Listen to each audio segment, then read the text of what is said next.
Who are you when no one's watching? Not when the camera's on, not when the likes start coming in, not when you're being judged, but when it's just you and your thoughts. Are you the same person online as you are in reality? Or have you built a version of yourself that only exists in pixels and filters?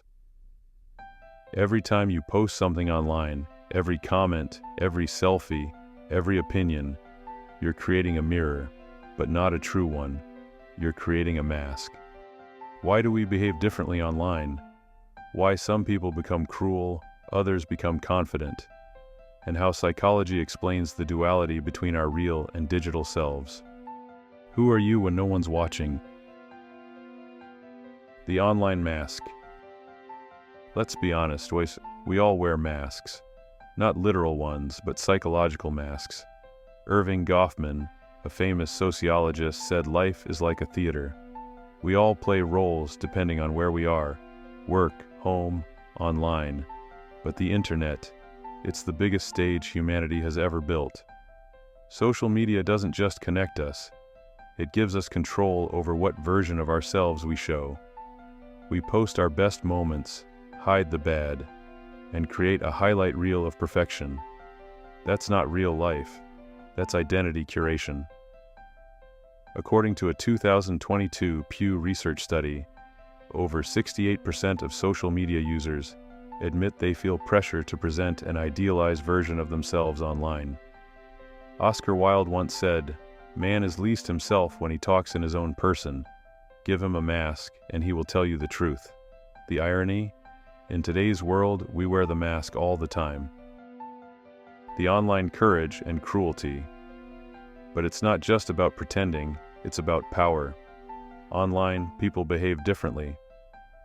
It's called the online disinhibition effect, a term coined by psychologist John Suler.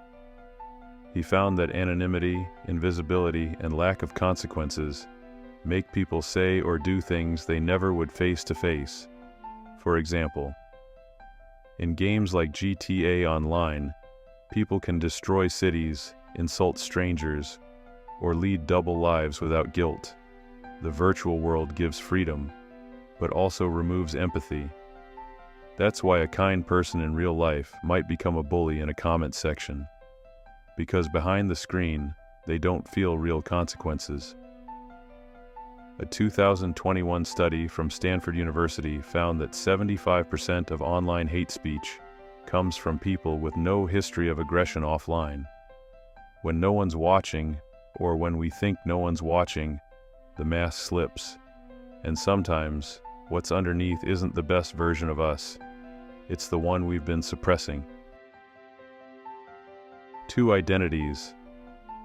You're not one person, you're two. The one that exists in the physical world, the person with tone, emotion, and vulnerability, and the one that exists in the digital realm.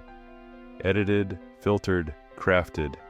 Carl Jung called this your persona, the mask you wear for the world, and your shadow, the parts of you that stay hidden. The internet amplifies both. You might become braver, funnier, more confident online. That's your ideal self. But you might also become more toxic, more cynical. That's your shadow. As Nietzsche wrote, "Whoever fights monsters should see to it that he does not become one." When no one's watching, real integrity isn't about how you behave when people are looking. It's about what you do in silence. Harvard Business Review once published a study showing that people who align their private and public behaviors report 40% higher life satisfaction and lower stress. It's easy to perform morality online, post about kindness, mental health, and empathy, but real strength comes when no one's there to applaud you for it.